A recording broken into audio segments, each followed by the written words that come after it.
Farmers in the Cache River bottoms are facing challenges with crop insurance coverage and are reevaluating their planting decisions for next year after floodwaters destroyed thousands of acres of cropland in August.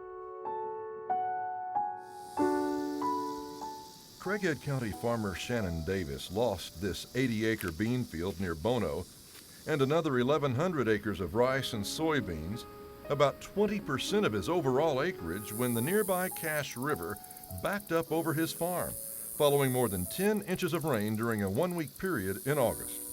It's not uncommon to have a flood event, but it seems like it's getting progressively worse year in, year out in the last several years. It's definitely uncommon to get that much rain in August, and more significant, this is the second major flood event we've had this year.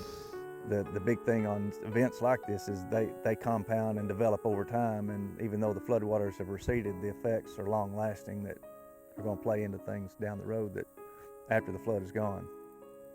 Davis and other farmers who want to grow a portion of their crops in the fertile soil of the Cache River bottoms know full well they take a risk because the river is flooding more frequently, leaving them with difficult decisions to make. The big picture is there's a lot of, like a neighbor of mine was just talking this morning, he's lost crop on one farm for 3 years in a row now, and do you keep planting that farm back? And if you start losing a lot of farms that are losing their production because of these situations, well then that's going to affect his bottom line because he doesn't have the revenue stream to keep operating at the same level he's been operating. Crop farmers have been working under the 2014 Farm Bill the past 2 years, which required them to transition from ad hoc federal disaster payments to crop insurance. You know, it's definitely better than nothing, and there's different, I guess, levels of crop insurance, and we typically in this area try to buy up as much as we can afford to buy. But at the same time, once you have recurring losses, then that just lowers your coverage level that you can buy up to. So even though you have crop insurance, your coverage is decreasing over time if you have a loss like what we're having here. So you may not be covered at as high a level next year. This part of Davis's farm is less than a mile from the Cache River at Egypt, where debris continues to collect under the bridge.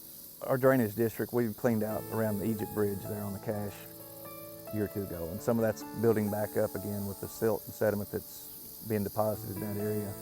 I know there's been a lot of work done on some cleanouts up above us. They've implemented a maintenance fee for their drainage districts, and that's been talked about here, and we're weighing the options of are the benefits going to justify the assessments, and how's that going to play in with a comprehensive plan.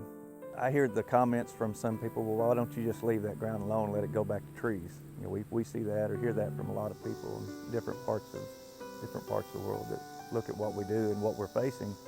But at the same time, there's a lot of local infrastructure and local communities that depend on the jobs or the revenue that these farms bring in, not just mine, it's just everybody in eastern Arkansas that's an ag-related community. If it wasn't for agriculture, there's not going to be bringing any revenue in here.